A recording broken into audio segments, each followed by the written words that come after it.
Knowing can be a curse on a person's life. The biggest issue I see with so-called AI experts is that they think they know more than they do.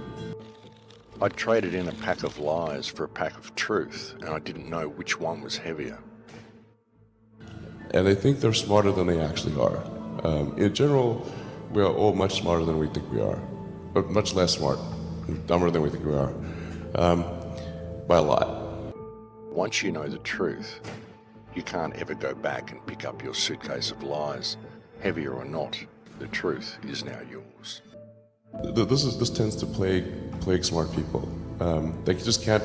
They define themselves by their intelligence, and they don't like the idea that a machine could be way smarter than them. So they discount the idea, which is fundamentally flawed. That's the wishful thinking situation. The truth really can be a heavy burden to bear. Don't expect the people around you to wake up. Just show what a bright light you can be because you are awake. But don't have any stake in the outcome of your actions. Don't expect people to get it because very often they won't. I'm really quite close to, I'm very close to the cutting edge in AI, and it scares the hell out of me. It's capable of vastly more than almost anyone knows, and the rate of improvement is exponential. You can see this in things like AlphaGo, which went from, in the span of maybe 6 to 9 months, it went from being unable to beat even a reasonably good Go player to then beating the European world champion, who was ranked 600, then beating Lisa Doll 4-5, who had been world champion for many years, then beating the current world champion, then beating everyone while playing simultaneously. Then there was AlphaZero, which crushed AlphaGo 100-0. And AlphaZero just learned by playing itself, and it can play basically any game that you put the rules in for. Whatever rules you give it, it literally read the rules, play the game, and be superhuman. For any game. Nobody expected that rate of improvement. If you ask those same experts who think AI is not progressing at the rate that I'm saying, I think you'll find that their predictions for things like Go and other AI advancements have their batting average is quite weak. It's not good. If you lead by example in your life and you become a shining light in your community, this will affect others in a positive way. Just realize that they're asleep and deal with it. A lot of people are just empty portals. That's the way they are. That's one of the most important things we can do. The problem is that people have been trained to distrust everybody. Now, the most difficult thing for people is when they discover the depth of the deception that we're facing in the world today, just how all-pervasive this matrix is and just what the matrix is. Only on deposit. Now, what really holds this whole system in place? It's simply our belief that the system is real and our belief in words that are written down on paper. That's what holds the system together. It's held together purely due to people's belief that the system is real. And this belief is held together by people's belief in the legal system. And this is held together in turn by people's belief in the written word.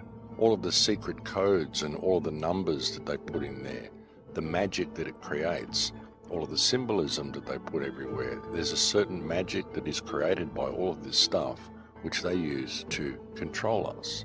They put these secret codes everywhere, they put their Freemason signs everywhere, they put their obelisks everywhere, they do everything according to geometrical patterns. And they do it for not just because of the reason that it sets up an energy grid and they've got this dark circle of magic going on and this is their symbolism that they use, but it also serves as a way of controlling us. I think probably by end of next year, self-driving will encompass essentially all modes of driving and be at least 100 to 200% safer than a person by the end of next year. We're talking like maybe 18 months from now. NHTSA did a study on Tesla's Autopilot version 1, which is relatively primitive, and found that it was a 45% reduction in highway accidents. And that's despite Autopilot 1 being just version 1. Version 2, I think, will be at least 2 or 3 times better. That's the current version that's running right now. So the rate of improvement is really dramatic. We have to figure out some way to ensure that the advent of digital superintelligence is one which is symbiotic with humanity.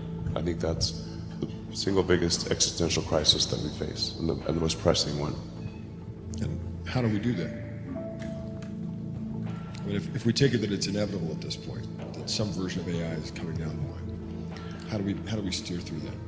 Well, I'm not normally an advocate of regulation and oversight. I mean, I think one should generally err on the side of minimizing those things. But this is a case where you have a very serious danger to the public. And so therefore, there needs to be a public body that has insight and then oversight on to confirm that everyone is developing AI safely. This is extremely important.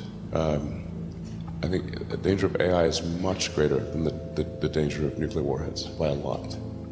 And nobody would suggest that we allow anyone to just build nuclear warheads if they want.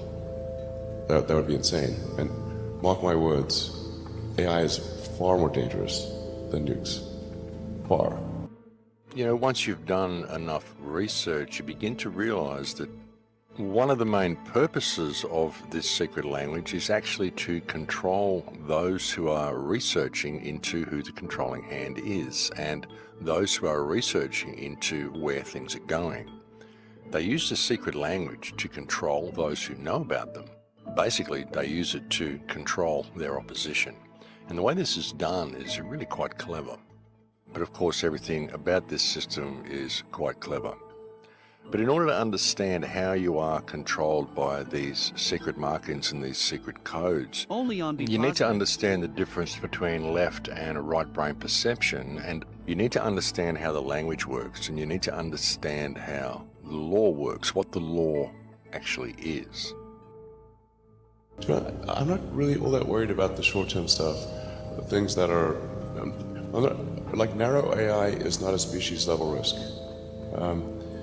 It will result in dislocation, in lost jobs, and the sort of better weaponry and that kind of thing. But it is not a fundamental species-level risk, whereas digital superintelligence is. So it's really all about laying the groundwork to make sure that if humanity collectively decides that creating digital superintelligence is the right move, then we should do so very, very carefully. Very, very carefully. This is the most important thing that we could possibly do. Well, I mean, there are other things that are on a longer time scale. And obviously the things that I believe in, like extending life beyond Earth, making life multiplanetary.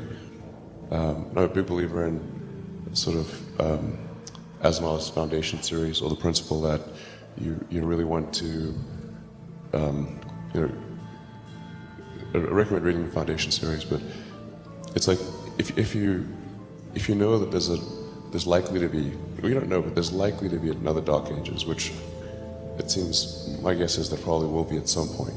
I'm not predicting that we're about to enter Dark Ages, but that there's some probability that we will, particularly if there's a Third World War.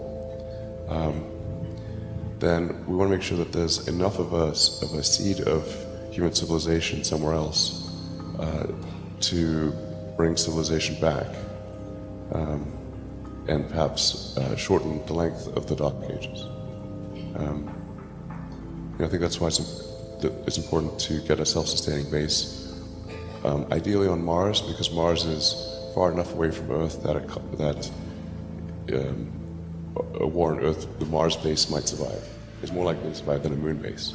But I think a moon base and a Mars base that could perhaps help regenerate life back here on Earth would be really important, and to get that done before a possible World War III. Last century we had 2 massive world wars, 3 if you count the Cold War. I think it's unlikely that we will never have another World War again. There probably will be at some point. Or if we have another one, it'll be the last. Yeah, it just could be radioactive rubble. So, again, I'm not predicting. It just seems like, well, if you say given enough time, will it be? Most likely, given enough time. This has been our pattern in the past. Like I really believe in the zeroth law of Asimov's zeroth law. You take a set of actions most likely to support humanity into the future. But I think that sustainable energy is also obviously really important. It's tautological. If it's not sustainable, it's unsustainable. Yeah, how close are we to solving that problem? Well, I think that the core technologies are there with the wind, solar, with batteries. The fundamental problem is that there's an unpriced externality in the cost of CO2. The market economics works very well if things are priced correctly, but when things are not priced correctly, and something that has a real cost has zero cost, then that's where you get distortions in the market that inhibit the progress of other technologies. So essentially anything that produces carbon, it puts carbon into the atmosphere, which includes rockets, by the way, so I'm not excluding rockets from this. There has to be a price, and that you can start off with a low price, but then that price, and then depending upon whether that price has any effect on the parts per million of CO2 in the atmosphere, you can adjust that price up or down. But in the absence of a price, we sort of pretend that digging trillions of tons of fossil fuels from deep under the earth and putting it into the atmosphere, we're pretending that has no probability of a bad outcome. And the entire scientific community is saying, obviously, it's going to have a bad outcome. Obviously, you're changing the chemical constituents of the atmosphere. So, so it's really up to people and governments to put a price on carbon, and then automatically the right thing happens. It's really straightforward. I actually think we can manage with the current carbon level, or even a little bit higher. And this is going to sound like I'm backtracking, but there's actually an argument that more carbon in the atmosphere is actually good, but up to a point. So we might actually arguably have been a little carbon starved. If you go back 200 years ago and say, okay, well, a few hundred years ago we had like 280, 290 parts per million of carbon. We're probably a little carbon starved. Now we're about 400, just past 400 mark. I think somewhere in the 400s, probably okay. And when you look at law, there are two types of law on Earth. There's natural law and there's man-made law. Only on Be Positive. And someone said to me the other day, wouldn't it be good if we had a book for the natural law, for the law of the white arts? I said, well, you're not going to get that because the law of the white arts is not a law that is written down. It is a law that is inherently known and it is spoken. But if we do refer to natural law as being the law of the light, i.e. white law, then we see that man-made law is the law of the dark, i.e. black law. Why do you think they call the legal book Black's Law?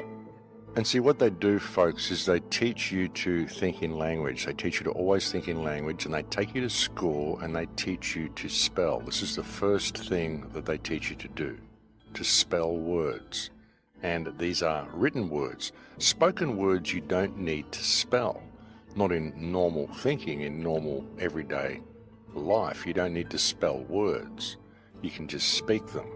But once you're taught to spell, and you're taught to view words as something that is written down, then the words have a power over you. But it's a spell, it's a glamour. That's why they call it spelling. And most people don't realize that when they are spelling, they are casting spells. You know, someone could tell you to do something, and if that something is wrong, you're liable not to do it. Someone could give you an order to stand between the lions, and you may think that that's ridiculous and you won't do it. But if it's written down, you have more of a propensity to actually follow the order and to do what you're told.